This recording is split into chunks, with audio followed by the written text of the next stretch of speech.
Армения постепенно входит в новый внешнеполитический и экономический контекст, где сразу несколько процессов, от региональной логистики до отношений с Западом и оборонной политики, начинают складываться в единую картину.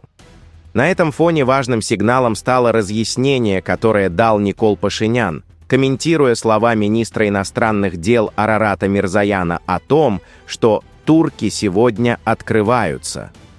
Речь идет не о политическом признании или формальном открытии границы, а о сугубо практическом, но показательном моменте. Армения теперь будет включена в официальный список стран доставки при экспорте товаров из Турции. До сих пор турецкие товары фактически поступали в Армению через третьи страны, прежде всего через Грузию, с переоформлением документации. Формально Армения в списке стран-импортеров у турецкой стороны не фигурировала, что создавало искусственную серую зону. Теперь этот механизм начинают приводить в соответствие с реальностью, которая де-факто существует уже много лет. В армянском обществе тема возможного открытия границы с Турцией традиционно окружена страхами и мифами, прежде всего экономического характера. Говорят о захвате рынка, вытеснении местных производителей и якобы катастрофических последствиях для экономики. Однако объективно турецкая продукция уже давно присутствует в Армении, просто более дорогим и сложным логистическим путем. Даже в случае полноценного открытия границы радикальных изменений не произойдет. Логистика станет проще, снизятся транзакционные издержки, появится больше прозрачности. Но суть происходящего вовсе не в экономике. Гораздо важнее то, что почти не обсуждается публично. Нечего Армении бояться со стороны Турции, а вот Турции есть чего опасаться в случае реального открытия границ с Арменией. Потому что ключевое влияние здесь будет не торговым, а культурным и психологическим. Открытие границы неизбежно начнет связывать Армению с Западной Арменией, территориями, которые сегодня находятся под контролем Турции. Появится постоянный поток людей, поездок, контактов, интереса.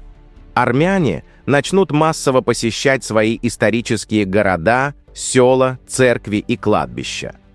То, что десятилетиями существовало лишь в памяти, книгах и семейных рассказах, станет физически осязаемым.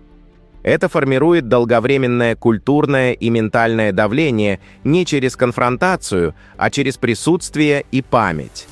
Постоянный сигнал о том, что связь не разорвана, что прошлое не забыто и не вычеркнуто. При этом особенно сильным эффект будет внутри самого армянского общества. Для молодежи Западная Армения перестанет быть абстрактным символом или идеологемой. Она станет реальным пространством, до которого можно доехать, которое можно увидеть и почувствовать.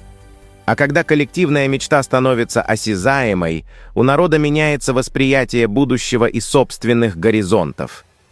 Именно этим, а не только фактором Азербайджана, во многом объясняется осторожность Анкары. Заявление о том, что без согласия Баку граница не будет открыта, удобны как политическая ширма.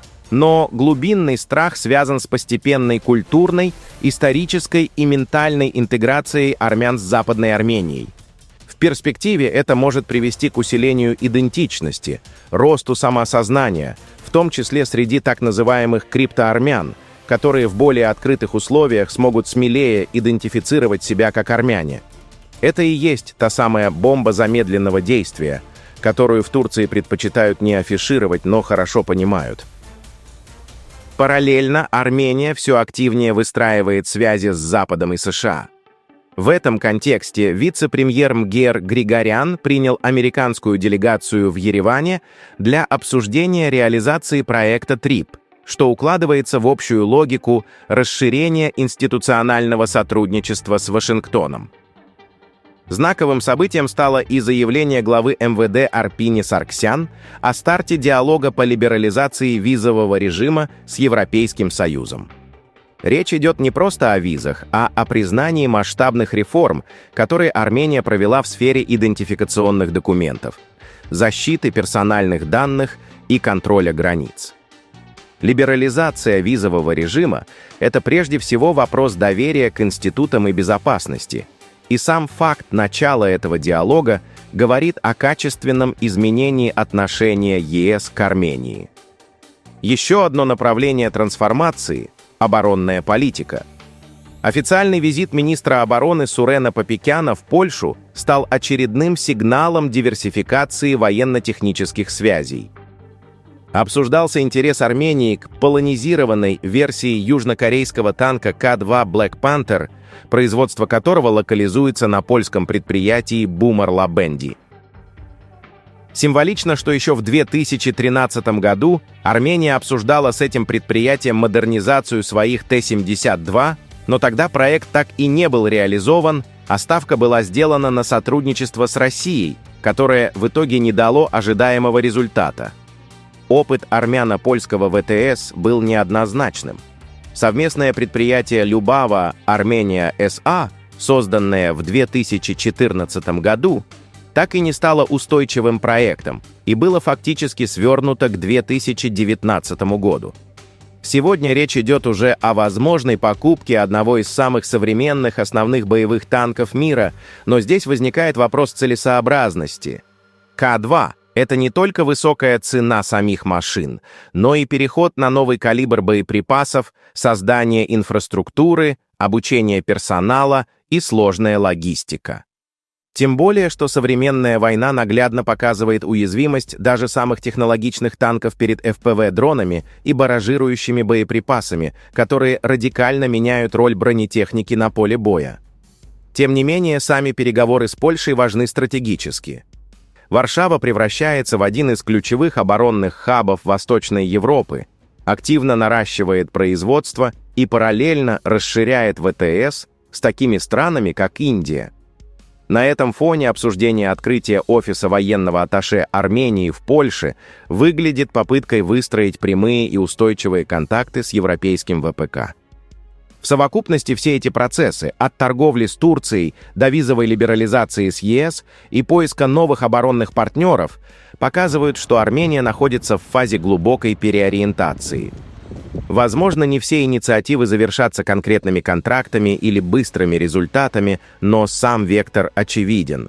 Постепенное снижение зависимости от одного центра силы и расширение пространства для самостоятельного политического и стратегического маневра.